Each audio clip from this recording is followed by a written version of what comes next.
9월 11일 새벽 기도회를 시작하겠습니다.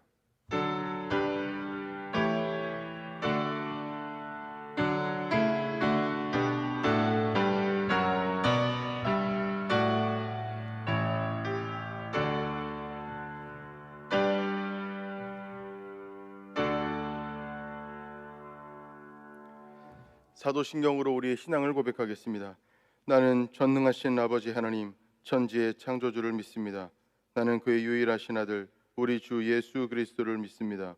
그는 성령으로 잉태되어 동정녀 마리아에게서 나시고 본디오 빌라도에게 고난을 받아 십자가에 못 박혀 죽으시고 장사된 지 사흘 만에 죽은 자 가운데서 다시 살아나셨으며 하늘에 오르시어 전능하신 아버지 하나님 우편에 앉아 계시다가 거기로부터 살아있는 자와 죽은 자를 심판하러 오십니다. 나는 성령을 믿으며 거룩한 공교회와 성도의 교제와 죄를 용서받는 것과 몸의 부활과 영생을 믿습니다. 아멘. 이 시간 하나님께서 주시는 말씀은 찬송가 293장 함께 찬양하시겠습니다.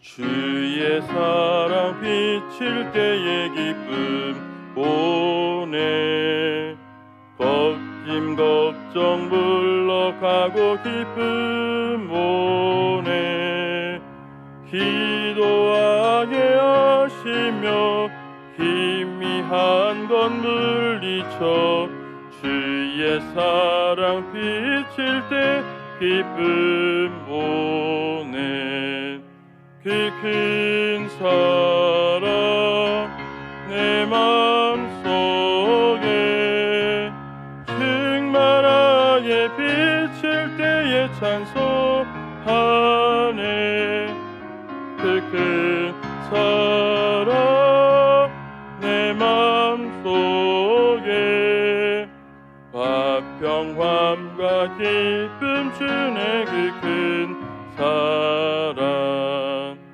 주의 사랑 비칠 때에 이 세상은 아름답고 활기차게 다 변하네 화평 중에 내 영혼 영광스런 새 생명 다시 찾게 되었네 그 큰 사랑 그 큰 사랑 내 마음속에 충만하게 비칠 때에 찬송하네 그 큰 사랑 내 마음속에 화평함과 기쁨 주네 그 큰 사랑 주의 사랑 비칠 때에 이 세상은 어둠 슬픔 중한 짐이 다 사라져 우리들의 가는 길 밝게 비춰주시며 복을 받게 하시네 그 큰 사랑 그 큰 사랑 내 마음속에 충만하게 비칠 때에 찬송하네 그 큰 사랑 내 마음속에 화평함과 기쁨 주네 그 큰 사랑 주의 사랑 비칠 때에 그 광채가 찬란하게 우리 둘러 비치겠네 세상 모두 이기고 천국 생활할 때도 주의 사랑 비치네 그 큰 사랑 그 큰 사랑 내 마음속에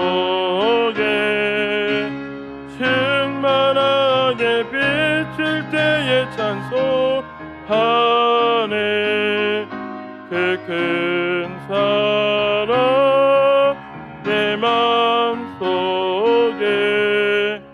화평함과 기쁨 주네. 그 큰 사랑. 아멘. 이 시간 하나님께서 주시는 말씀은 예레미야 31장 1절에서 9절까지의 말씀입니다.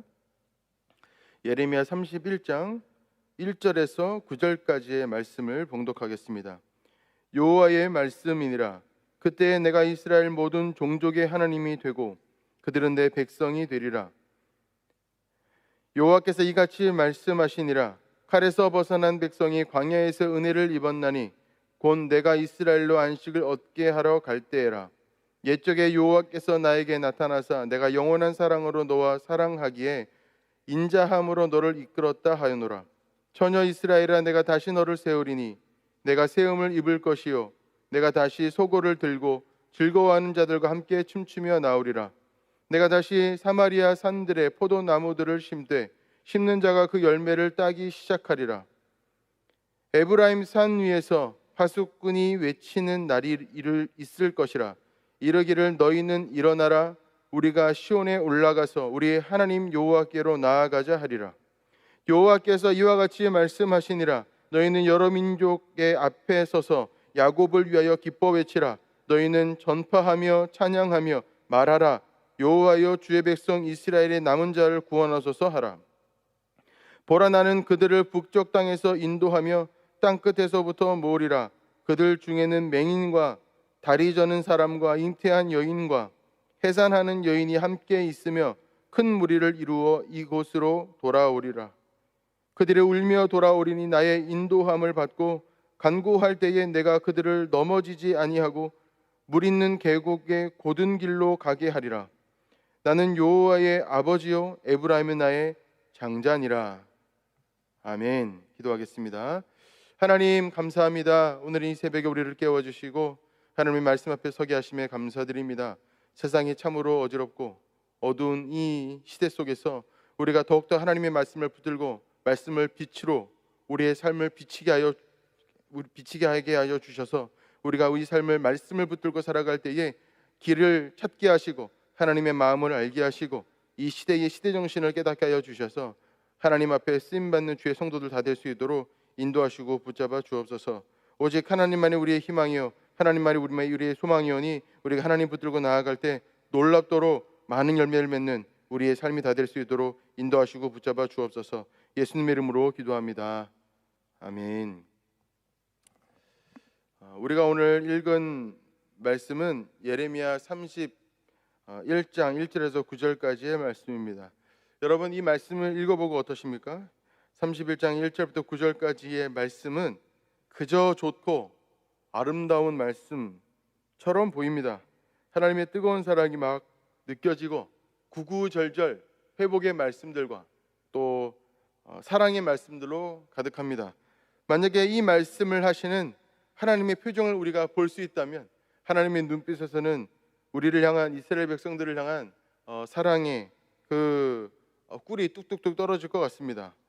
그런데 우리가 이 말씀을 읽으면서 자칫하면 놓칠 수 있는 단어들과 말씀들이 있는데 그 말씀을 잘 이해해야 오늘의 이 말씀을 잘 이해할 수 있습니다. 먼저 31장 2절의 말씀에 보시면 이렇게 기록합니다. 여호와께서 이같이 말씀하시니라. 칼에서 벗어난 백성이, 이렇게 말씀합니다. 칼에서 벗어난 백성이. 4절에 보시면 이렇게 말씀합니다. 처녀 이스라엘은 내가 다시 너를 세우리니, 다시 너를 세우리니. 그 밑에 보시면 다시 소고를 들고, 5절에 보시면 다시 사마리아 산에 포도나무들을 심되. 무슨 말인가 하면 이 모든 것들을 하기 위해서는 다시 세우기 위해서는 세워지지 못하고 무너져 있는 때가 있어야 하고, 다시 소고를 들고 즐거운 자들과 함께 춤추며 나오기 위해서는 소고를 들고 춤추며 나오기 어려운, 즐거워하지 못하는 그런 상황이 있었다는 것을 이야기하고, 다시 사마리아 산에 포도나무를 심되라고 하는 것은 사마리아 산에 다시는 포도나무를 심지 못할 것 같은 그런 어떤 시기를 지나야 한다는 것이죠. 그것을 2절에서 뭐라고 표현했냐면 칼에서 벗어난 백성이라고 표현한 것입니다. 무슨 말인가 하면 이런 말입니다. 하나님께서 31장 1절에서 9절의 말씀 가운데 이스라엘 백성들을 향해서 놀라운 회복의 말씀들과 놀라운 축복의 말씀들을 부어주시고 사랑의 말씀들을 부어주시는데, 이것은 하나님의 심판이 지나가고 난 이후라는 사실입니다. 우리가 예레미야의 이 이야기는 늘상 계속적으로 반복되는 이야기죠. 하나님께서는 예레미야에게 무엇을 선포하시냐면 그 남유다의 멸망을 선포하십니다. 이스라엘의 완전한 멸망을 심판을 선포하시죠. 그러니 41장에 나와 있는 이 우리가 참으로 듣기도 좋고 보기도 좋은 이 말씀은 그 심판이 있은 이후라는 것입니다. 그러면 우리가 한번 생각해 보아야 합니다. 왜 하나님께서는 이스라엘 백성들을 심판하고자 하시는가? 그것은 이스라엘의 죄악 때문입니다. 그럼 이스라엘의 죄악은 어떤 죄악인가? 그 죄악은 여러 가지 죄악이 있지만 그 핵심에는 무엇이 있냐면 우상 숭배가 있습니다. 그런 우상 숭배를 하였습니다. 이스라엘 백성들은 우상 숭배를 하였는데, 우상 숭배라는 것은 무엇인가 하면 하나님보다 더 사랑하는 것이 있다. 그것이 바로 우상 숭배입니다. 당시에 가나안에는 대표적인 이방신 두 신이 있었는데 그것은 바알신과 아세라 신이었습니다. 바알신은 풍요의 신입니다. 이스라엘 백성들에게 많은 재물을 얻게 하고 또 많은 풍년을 오도록 하겠다라고 약속하는 신이었습니다. 그 당시에는 농경 사회이기 때문에 많은 소출이 얻기 위해서는 제때에 비가 왔어야 되는데 바울은 그렇게 비를 내리는 신입니다. 그래서 이스라엘 백성들을 바알신에게 가서 머리를 조아리면서 절을 하면서 제물을 바치면서 바알에게 빕니다. 우리로 하여금 많은 소출을 얻게 하고 부자가 되게 해달라고. 그들이 기도할 때에 하나님 나 부자 되고 싶어요. 하나님 나 많은 것을 얻고 싶어요. 내가 더 많은 소출을 얻고 싶어요. 올해 풍년 오게 해주세요 라고 하는 기도하는 것들이 하나님 아버지 앞에 합당하지 않다고 하는 것을 이스라엘 백성들은 잘 알았습니다. 하나님께서 원하시는 것은 이스라엘 백성들이 정의를 행하고 공의를 행하고 또 정결하게 살아서 모든 사람이 함께 행복하고 모든 사람이 함께 즐거워하고 하나님의 공의와 의가 세워지는 그런 것을 하나님께서 원하셨는데, 이스라엘 백성들은 하나님께서 원하시는 그런 것들보다 오직 자기가 잘 먹고 잘 사는 일에 더 집중하고 싶었습니다. 그러니 하나님 아버지께서 들어주지 않는 기도 제목을 가지고 바알신에 가서 기도했던 것이죠. 아세라 신은 어떤 신인가 하면 그것은 다산의 신입니다. 많은 아들을 낳게 해준다는 신이죠. 아들이라고 하는 것은 당시에 뭐냐면 농경 사회이기 때문에 노동력이고 고대 사회이기 때문에 전쟁이 빈번하기 때문에 군사력이고, 그래서 전쟁으로 인하여 지게 되면 졸지에 부자가 가난한 자가 되고 또 가난한 자가 노예가 되고 또 여성들은 그저 속노리개로 전락하는 일들이 빈번했던 시기이기 때문에 어떻게든 힘이 있어야 했습니다. 그리고 그 힘은 어디서 나오느냐? 오직 아들과 남자에게서 나오죠. 그러니까 아들을 많이 낳게 해준다고 하는 것은 무슨 말인가 하면 내가 너 더 많은 권력을 얻게 해줄게, 너 더 높은 자리에 올라가게 해줄게, 사람들 앞에서 더 많은 권세를 부릴 수 있도록 해줄게, 더 존경받게 해줄게, 더 높은 자리에 올려줄게, 뭐 그런 신입니다. 이스라엘 백성들은 이와 같은 것들을 하나님께 구하는 것이 합당치 않다는 걸 알았습니다. 그래서 하나님께서 원하시는 것들보다 그럼에도 불구하고 자기가 원하는 걸 얻고 싶었기 때문에 아세라 신상 앞에 가가지고 고개를 조아리면서 엎드려 절하면서 자기의 재물을 바치면서 그 앞에서 비는 것입니다. 더 많은 권력을 얻게 해달라고. 그러니 우리가 이것을 생각할 때에 우상 숭배라고 하는 것, 이것은 단순히 말하면 하나님보다 더 사랑하는 것이 있는 것인데 돈을 더 사랑하고 권력을 더 사랑하는 것, 그것이 바로 우상 숭배라는 것을 알게 됩니다. 이스라엘 백성들이 그랬습니다. 현대를 살아가는 우리가 과연 이와 같은 우상 숭배를 범하고 있지 않은가? 우리가 점을 치지 않고 다른 종교에 가서 그 신상 앞에 절하지 않고 기도하지 않고 예배하지 않고, 그래서 우리는 우상 숭배자가 아닌가? 꼭 그런가 한번 생각해 보아야 합니다. 하나님께서는 분명하게 우리에게 말씀하십니다. 하나님보다 더 사랑하는 것이 있으면 그것은 우상 숭배라고. 이스라엘 백성들은 하나님 아버지 앞에 우상 숭배했습니다.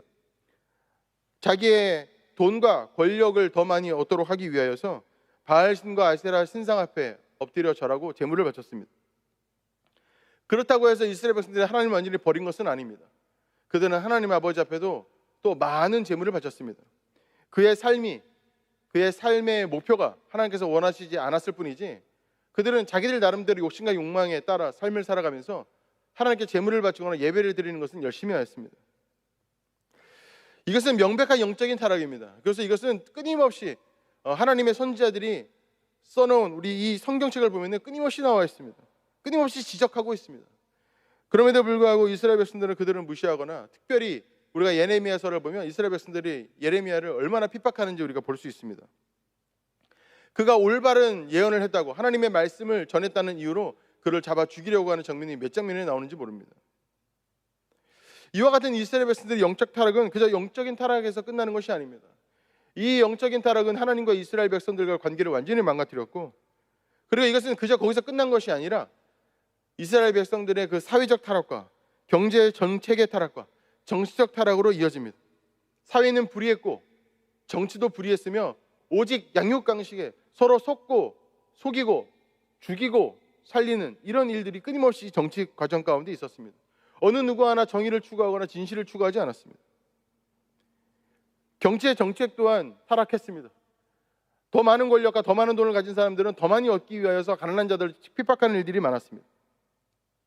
이렇게 되어지다 보니까 이스라엘의 이 사회는 약자를 보호하는 데 완전히 실패했습니다. 약한 자는 더 약해지고 강한 자는 더 강해지는 이런 일들이 많이 벌어졌습니다. 경제 정의는 완전히 무너졌습니다. 빈익빈 부익부 형성이 굉장히 강해졌습니다. 돈 있는 사람들은 이것저것 없이 막 땅을 사들이고 집을 사들이고, 그래서 가난한 자들은 자기 살 집도 얻지 못해서 외부로 쫓겨나가는 일들이 그때 당시에 있었습니다. 그리고 정치 정의는 완전히 무너져 버렸습니다. 그래서 이스라엘의 이 사회는 어떻게 되었는가? 완벽한 불평등한 사회가 되었습니다. 완전히 불완전한 불의한 사회가 되었습니다. 양육강식의 사회가 되었습니다. 억울한 자들을 많이 양산할 수밖에 없는 그런 사회가 되었습니다. 이것은 하나님과의 이스라엘 백성들의 관계가 완전히 무너지면서 생긴 죄의 결과입니다. 이스라엘의 죄는 이와 같이 죄의 결과를 낳았습니다. 겉으로 보기에도 굉장히 큰 문제가 있는 그런 사회가 된 것입니다.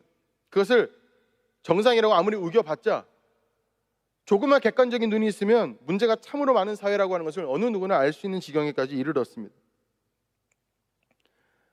어떤 한 사람의 생활 습관이 잘못되면 자동적으로 시간이 가면서 삶의 결과들을 낳지 않습니까? 경제적으로 문제가 생기거나 건강에 문제가 생기거나 맺고 있던 인간관계나 여러 관계들에서 문제가 생기거나 그런 일들이 생기는 건 아니겠습니까? 똑같은 이치입니다. 이스라엘 백성들이 하나님과의 관계성 속에서 문제가 생기고 그 죄가 쌓이고 관영하다 보니까 그것이 자동적으로 그 사회 속에서, 그들의 생활 속에서, 그 정치와 경제 속에서 자동적으로 그 결과가 나타나게 된 것입니다. 이것을 해결할 방법이 있습니까? 해결할 방법이 있습니다.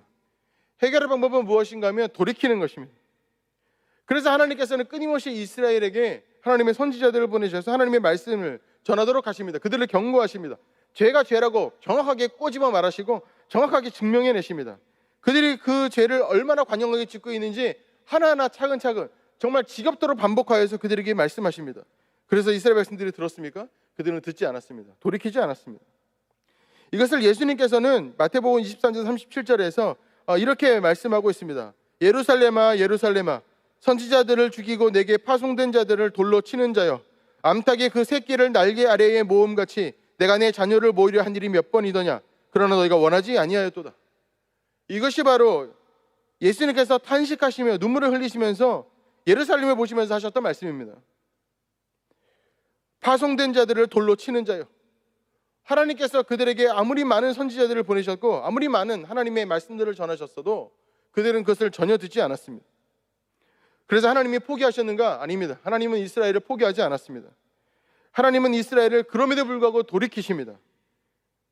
하나님께서 그들을 돌이키시기 위하여 하셨던 그 최후의 방법은 무엇인가 하면 이스라엘을 멸망시키는 것이었습니다. 이스라엘을 멸망시키고 이스라엘 백성들을 심판하고 그리고 이스라엘의 백성들을 포로로 잡혀가게 하셨습니다. 이것이 바로 하나님께서 이스라엘을 돌이키기 위하여 하셨던 최후의 방법이었습니다. 그렇지 않으면 돌이킬 수 없고, 돌이키지 않으면 이 죄는 해결할 수 없고, 그러면 이 죄가 해결이 안 되면 죄의 결과 또한 해결이 안 되기 때문에 그렇습니다. 그러면 하나님은 왜 이토록 이스라엘 백성들을 돌이키도록 하시는가? 그 이스라엘을 멸망시키시고 심판하시고 그 하나님의 백성들을 그와 같이 멸망시킴으로써 하나님도 참으로 여러 하나님을 섬기지 않는 이방 민족들에게 멸시를 당하시는데 굳이 왜 그렇게 하시는가? 그 이유가 오늘의 본문에 나와 있습니다. 31장 1절에 보시면 이렇게 말씀합니다. 이스라엘 모든 종족의 하나님이 되고 그들은 내 백성이 되리라. 하나님은 왜 이스라엘 백성들을 심판하시고 그들로 돌이키도록 하시는가? 하나님이 하나님의 백성이 이스라엘의 백성이 되고 이스라엘 백성은 하나님의 백성이 되도록 하기 위해서 그렇게 하셨다는 것입니다. 또 2절 마지막 쪽에 보면 이스라엘로 안식을 얻게 하러 갈 때라. 이스라엘 백성들로 하여금 진심 어린 진정한 안식을 얻게 하기 위하여 하나님께서 그들을 돌이키고자 하셨습니다. 3절에 보시면 영원한 사랑으로 너를 사랑하기에, 하나님께서 다시 이스라엘 백성들을 영원한 사랑으로, 끝이 없는 사랑으로, 끝도 없이 큰 사랑으로 사랑하기 위하여 그들을 돌이키고자 하셨습니다. 4절의 말씀에 보면 내가 다시 너를 세우리니 세움을 입을 것이요. 그리고 또 이렇게 말씀합니다. 다시 소고를 들고 즐거워하는 자들과 함께 춤추며 나오리라. 그들을 다시 세우셔서 무너져 있는 모든 이스라엘, 영적으로, 사회적으로, 경제적으로, 정치적으로 모든 것이 다 무너져 있는 그 시대에, 정의는 다 죽어 있고 다 무너져 있는 그 시대 가운데 다시 모든 것들을 다시 세우시기 위하여, 그래서 모두가 함께 기쁘고 즐거워하며 진심 어린 마음으로 행복해 할 수 있도록 하나님께서 그렇게 하기 위하여 이스라엘 백성들을 돌이키시기 위하여 심판하셨다는 것입니다. 또 5절의 말씀에 보면 끝에 보면 이렇게 말씀합니다. 그 열매를 따기 시작하리라. 다시 그들로 하여금 열매를 따도록 하기 위하여 하나님께서는 또한 그렇게 하십니다. 6절 맨 마지막에 보시면 또 이렇게 말씀합니다. 우리 하나님 여호와께로 나아가자.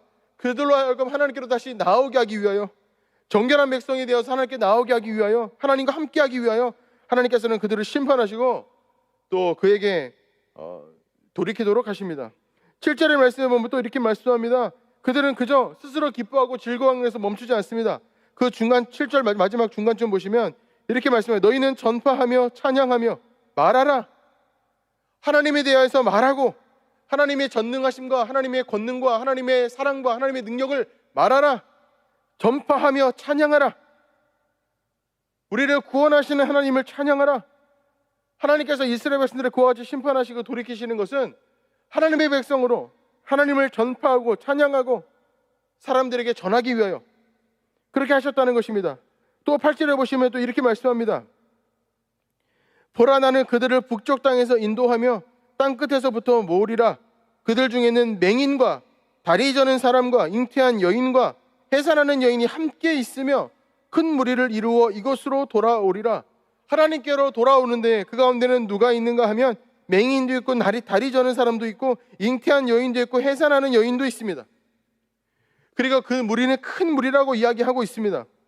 하나님께서 그들을 인도하여 주셔서 그 삶에 아무리 큰 고통이 있다고 할지라도, 그 삶에 아무리 큰 연약함이 있다고 할지라도, 아무도 그 누구도 그들을 구원할 수 없다고 할지라도 하나님께서는 그들을 구원하시고 다시 하나님께로 이끌기 위하여서 하나님이 이스라엘 백성들을 심판하셔서 그렇게까지 하셔서 그들로 하여금 돌이키도록 하신다는 것입니다.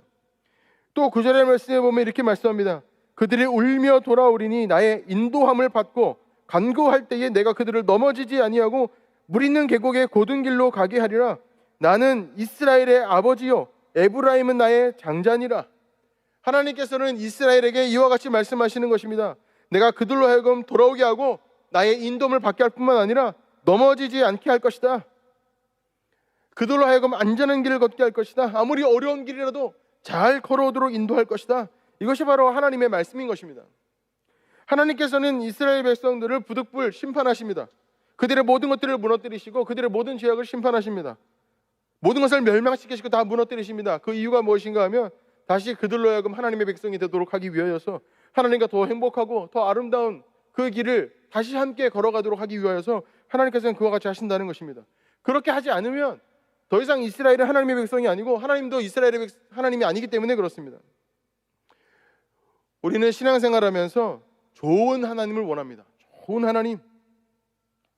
그 좋은 하나님은 무조건 우리에게 사랑만 하셔야 되고, 만약에 하나님이 우리를 꾸짖으시고 우리한테 뭐라고 하신다면 그것은 좀 싫습니다. 그래서 우리는 내가 뭔가를 먹고 싶었는데 그것이 어느 날 갑자기 생겼어요. 야, 이거 내가 먹고 싶어하는 거 하나님이 아셨나 보다. 하나님 날 주셨네라고 기뻐합니다. 내가 굉장히 돈이 급하고 부족했는데 딱 그만한 돈이 생겼어요. 아, 하나님 정말 나를 진짜로 사랑하시는구나. 역시 하나님은 저의 하나님이십니다. 그런데 어느 날 내 삶 가운데 어떤 아픔과 슬픔이 닥칩니다. 어떤 고난이 닥칩니다. 마음이 불편합니다. 그러면 그때부터는 하나님은 우리 하나님이 아닙니다. 나에게 절망을 주시고, 나에게 고통을 주시고, 나에게 아픔을 주시고, 나에게 여러 가지 어려움을 주시는 하나님은 내 하나님 아닌 것 같습니다. 우리 마음을 자동적으로 하나님께 삐지고, 하나님 뭐든지 다 할 수 있잖아요, 왜 나한테 이런 것들을 허용하시는 거예요? 라고 우리는 하나님께 화내기 바쁩니다. 근데 여러분 한번 생각해 보십시오. 여러분들이 자녀를 키울 때에 여러분들은 자녀들에게 사랑만 하시고, 모든 것들을 제공만 하시고, 어떻게 하든지 간에 상관없이 신경 안 쓰시고 그저 이쁨만 하셨습니까? 여러분들은 그렇게 사랑하셨습니까? 그것이 사랑입니까? 그렇지 않습니다. 우리의 신앙이 성장이 더딘 것은 아마 그런 이유 때문인지도 모릅니다. 하나님께서 우리에게 잘해주시고 아주 행복하고 기쁘게 웃으시면서 우리를 대할 때만 우리 하나님으로 받아들이고, 하나님이 우리에게 어떤 것들을 요구하시고 이렇게 헌신하고 저렇게 자복하고 저렇게 고백하고 저렇게 회개하고 저렇게 돌이키라고 말씀하시는 것을 우리가 듣기 싫어하기 때문에 우리의 신앙의 발전이 더딜지도 모르겠습니다. 우리가 자녀를 키울 때 느끼는 것은 그와 똑같은 건 아니겠습니까? 여러분, 우리는 그 어떤 누구도 우리의 자녀를 그렇게 사랑한 적이 없습니다. 하나님도 우리를 사랑하실 때에 그렇게 우리를 사랑하시지 않습니다. 하나님께서는 예레미야서를 통하여 하나님의 사랑이 얼마나 크고 얼마나 지고지순한지, 그 사랑을 얼마나 포기가 없고 결코 놓침이 없다는 것을 우리에게 보여줍니다. 하나님은 그와 같이 지금도 우리를 사랑하십니다. 그래서 우리는 조금 더 성숙한 마음을 가질 필요가 있습니다. 하나님께서 우리 삶 가운데 어떤 고난과 아픔을 허용하실 때에, 나의 삶에 어떤 경고의 말씀들을 하실 때에 그것에 이면에 있는 하나님의 큰 사랑, 우리를 결코 포기하지 않으시는 그 사랑을 우리가 기억하는 일이 우리에게 필요합니다. 우리가 설교를 듣고 신앙생활 할 때도 마찬가지입니다. 우리가 교회에서 설교를 들을 때는 늘 우리를 칭찬하고 늘 우리를 격려하고 늘 재미있고 늘 웃겨야 좋은 설교라고 생각한다면 우리의 신앙은 참으로 어리석은 것입니다. 어린 것입니다. 하나님께서 그와 같이 우리에게 말씀하시고 그렇게 우리에게 다가오시지 않습니다. 저는 오늘 예레미야 31장 1절에서 9절의 말씀을 보면서 하나님의 눈물을 봅니다. 하나님께서 이스라엘 백성들을 심판하실 때에 무엇을 기대하셨는가? 하나님께서 우리의 삶 가운데 무엇을 기대하시는가? 여러분, 우리는 그래서 더 힘써서 했어서, 이렇게 세상이 어두울수록 더 힘써서 있어서 내 삶 가운데 하나님께 순종하지 못하는 것은 무엇인지, 우리가 하나님 아버지 앞에 부복하고 또 따라야 하지만 그렇게 하지 못한 것은 무엇인지, 늘 하나님이 우리 가운데 말씀해 주셨지만 그 말씀을 우리가 무시하고 지나갔던 것은 무엇인지, 그것을 우리가 깨닫고자 노력해야 합니다. 그것에 애를 써야 합니다. 그래야 그것이 올바른 신앙생활입니다. 이 새벽에 저와 여러분들이 더욱더 하나님 아버지 앞에 우리의 마음과 생각들을 다 내려놓고 하나님 음성에 귀 기울이고, 그것이 질책의 말씀이든 그것이 헌신을 요구하는 말씀이든 그것이 우리를 칭찬하고 격려하는 말씀이든 그 어떤 말씀이든 그 말씀을 우리 가운데 심고 삶 가운데 실천하기를 강하게 결단하는 이 새벽이 되었으면 좋겠습니다. 이 시간 하나님 아버지 앞에 기도하겠습니다. 하나님 아버지, 이 아침에 하나님 아버지 앞에 나아가게 하심에 감사드립니다. 오늘의 이 말씀을 통하여서 하나님의 크신 사랑을 볼 수 있도록 인도하시니 감사합니다. 하나님 아버지, 우리 마음 가운데 주님의 말씀을 따르고 순종했어야 됐지만 그렇지 못했던 것들을 다 기억나게 하여 주시고, 그래서 하나님이 기뻐하시는, 하나님께서 행복해 하시는 더 나은, 더 성숙한 나은 나로 나아가는 그런 나의 삶이 될 수 있도록, 신앙이 될 수 있도록, 믿음이 될 수 있도록 이 시간 역사하여 주옵소서. 우리는 더욱더 최선을 다하여 우리의 마음과 생각들을 더 쏟아 하나님께서 원하시는 삶을 살기로 결단할 수 있도록 이 시간 성령님 인도하여 주옵소서. 예수님의 이름으로 기도합니다. 아멘.